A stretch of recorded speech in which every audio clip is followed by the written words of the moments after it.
Hey, everybody. Joel Norden, Charles Beeson. Today, we are reviewing Invincible, episode shit 1 and 2. Yeah. Didn't see any of that coming. If you know, you know. Let's just say that. No. Yeah, I remember. All right, so Spoilers, obviously. Yeah. So initially, because I had heard that it was really good. And the reason we're checked this out at all was because somebody dropped in the comments. So thank you. Yeah.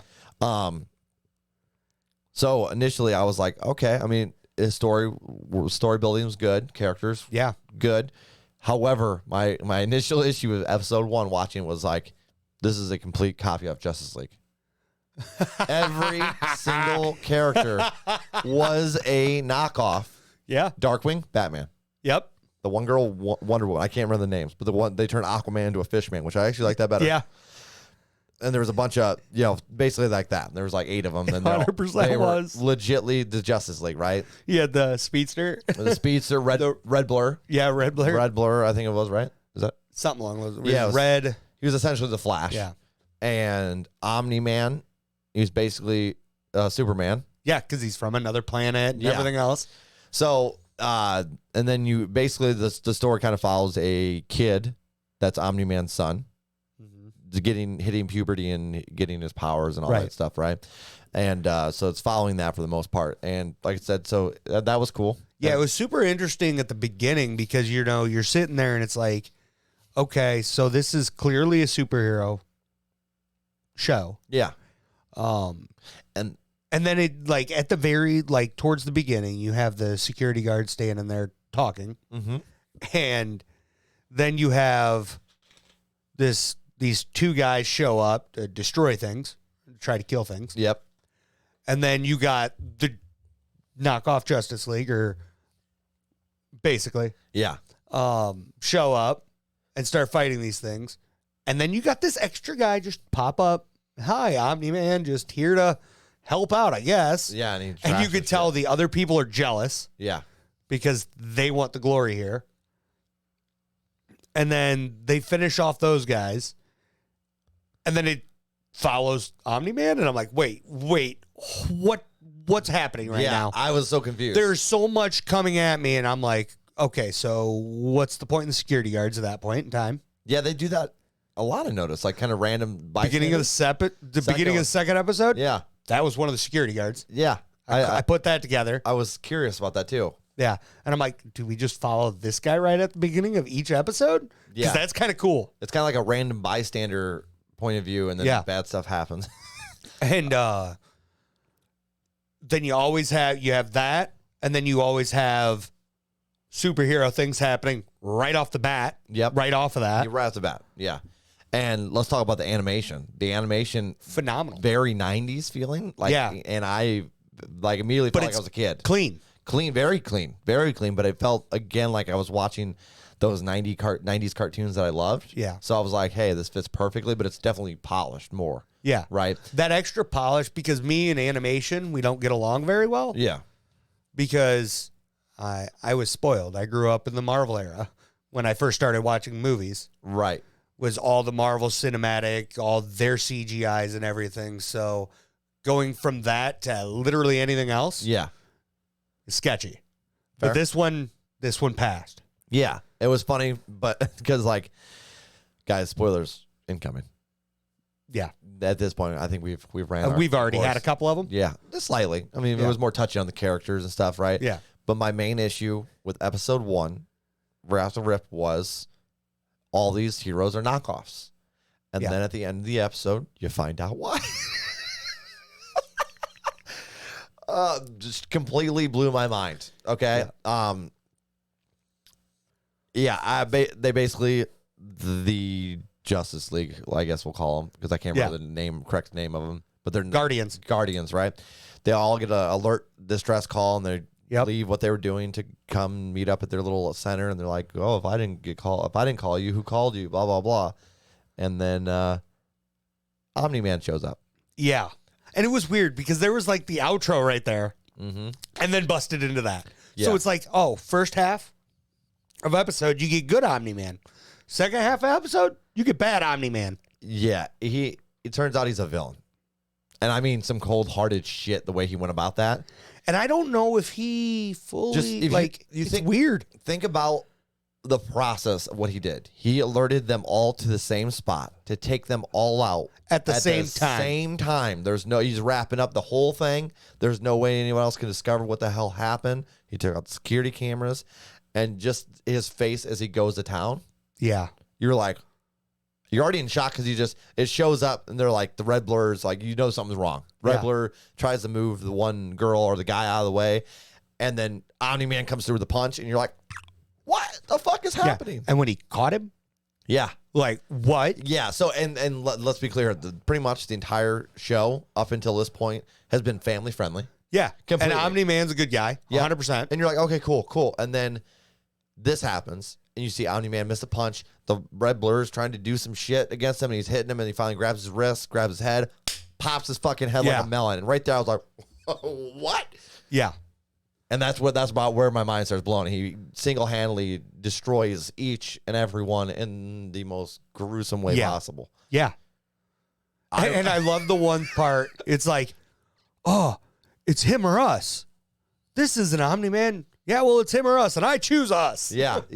And he chose him. And then you're like, so right there, and that's how it ends. The like Omni-Man passing out after he slaughtered these people cold-heartedly. Yep. Immediately, I was like, oh my God, I can't wait till Chuck sees this. I want to see what he thinks about this. Because I was up until this point, I'm like, I don't even know if you'd like this, just because it was all felt like very knockoff-ish.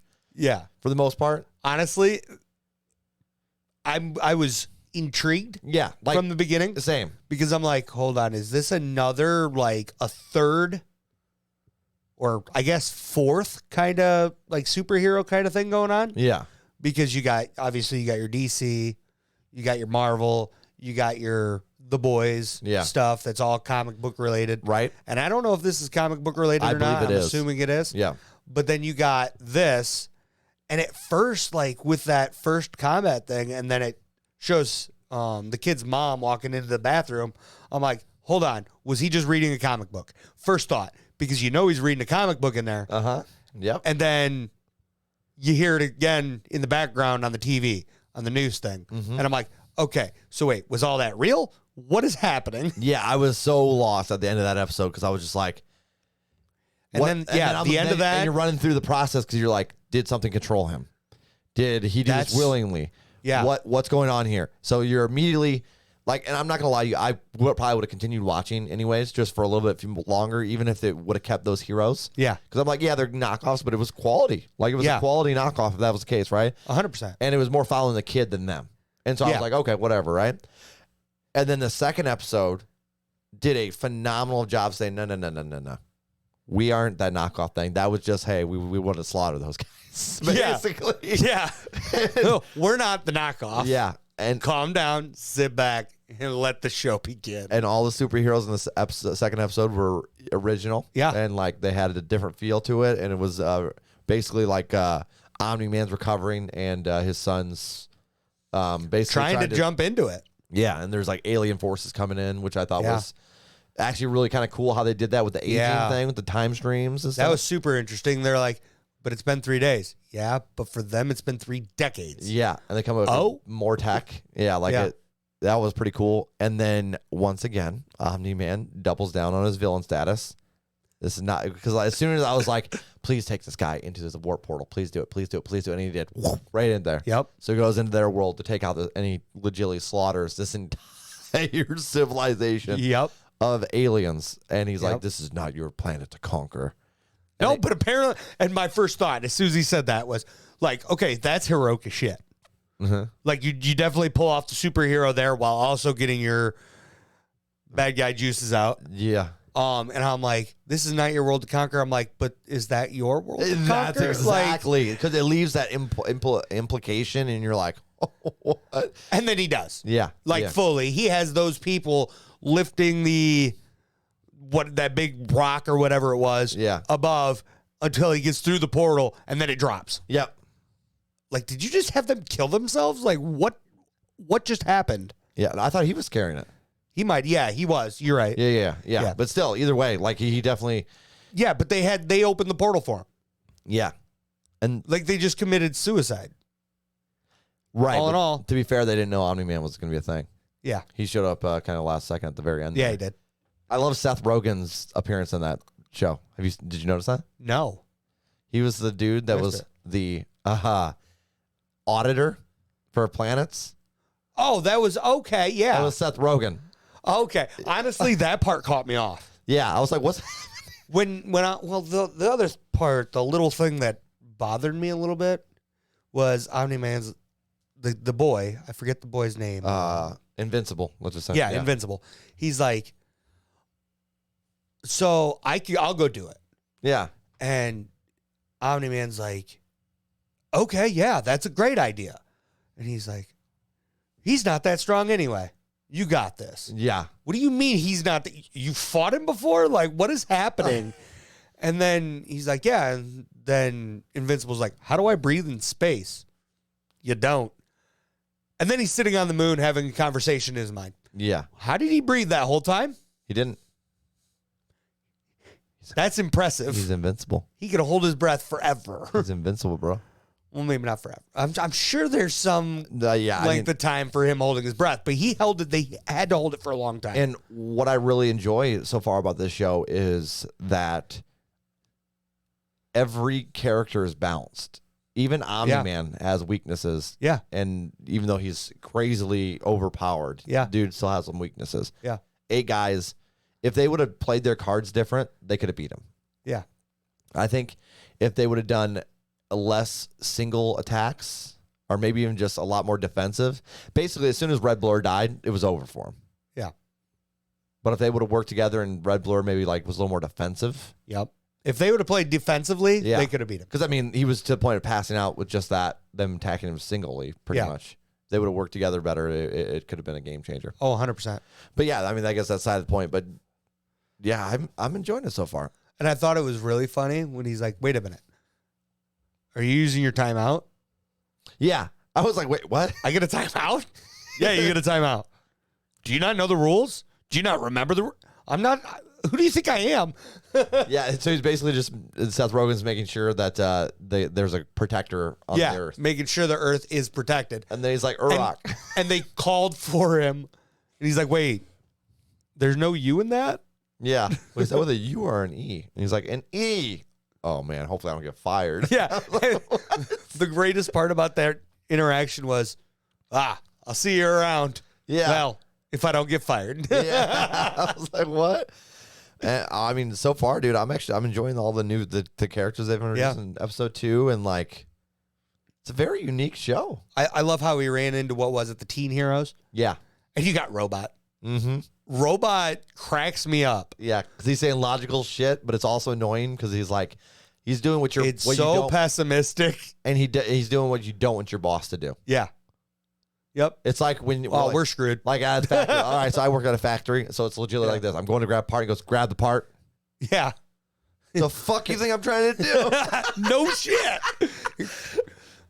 Do this, do that. You got 3 tanks pulling up to your right. Yeah. In 3, 2, 1. So like that was nice. Yeah. You're like okay, see more of that, less of the other stuff. My first thought was, can this thing see the future? What is happening? I think a little bit. Like a little bit of foresight, maybe. Yeah, I'm not 100% sure though. But and then they're headed back in. And they're all on his little bike thing, and he's like, "This is imminent doom. We should evacuate the city and call for an A bomb."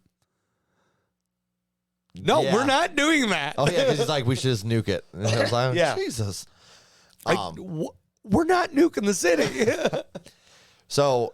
Like I said, this was picked by you guys. Somebody dropped in the comments, and we just kind of go down the list very slowly and gets us out of our comfort zone. We hit up some animes and some other random stuff that we've. What is this one? Rating wise so far? No, as far as I think it's just animation. I don't think it's anime though. Yeah, I'm like, is it cartoon? Is it anime? I'd say it's a cartoon. What's going on? I don't think it's anime. Okay, because I don't know the rules. Exactly. Yeah, the rules between those. Yeah, I don't think it is. Let us know. Yeah, you can drop in the comments, guys. Let us know what the rules are for what's anime and what's cartoon. because I want to know. Yeah, that's good information to have. That is good information to have. I agree. So though it was, you guys just wanted us to watch the whole season one. Now, normally with seasons, we do the first 2 episodes and we judge from there whether we're going to continue. Right. So Chuck, are we going to continue? I am. All right, let's do it. So yes. You just want to do 2 episodes at a time review? Yeah. Just we can do that. Hit 2 episodes a week, basically. Super duper. I like it. Sounds good to me. Yeah. I'm enjoying it. Like, I was thoroughly enjoying it. It felt very original. Like I said, especially when you got that. Yeah. I feel like the whole thing was a setup. Like, it was like a mind fuckery is what they did at that first episode, just to mess with you. Yeah. And they're like, if they make it to the end, they're going to be shitting themselves. Oh, yeah. And then episode 2, they're like, hey, look, we'll show you some originality. Yeah. Basically and it's like, all right. Yeah. I can dig this. And I love how, with the teen hero thing, they got the, what I'm assuming is the main, like, boss of the group. Yeah. Is that girl. Yeah. That goes to school with the kid. Yeah. And I'm like, well, that's convenient. Uh-huh. And she's like, yeah, most people don't put 2 and 2 together. They don't expect a hero to be going to school with them. And so she doesn't really, like, you could tell that it's the same person. Yeah. In costume and out. And she's like, oh, that was you? Yeah. Yeah. What I thought was funny, the guy that throws coins, like the bomb point coins. Yep. I think that's her boyfriend. Yeah, her boyfriend. Yeah. Have you ever seen The League? No. What the fuck? The reason I'm surprised is because of you, of all people, I would expect to watch this. I've not seen The League. I've been told to see The League many times. It's football related, and it's like final. This is fantasy football. Yeah. You're going Final Fantasy on that, bud. Yep. But guys, we appreciate the request. We're going to continue. We'll do 1 to 2 episodes, and we'll keep reviewing like this. Unless you guys think we should just finish the season and then do a review, you can drop that in the comments as well and let us know what you guys' preferences on that. But otherwise, you're going to get us 2 idiots stumbling through 2 episodes at a time, which is fine by me. Absolutely. So, but yeah, definitely enjoyable so far. Yeah. If you had to give it a rating right now, where are you throwing it? Out of 10. All right. I'm going to go 6.8. 6.8? Yeah.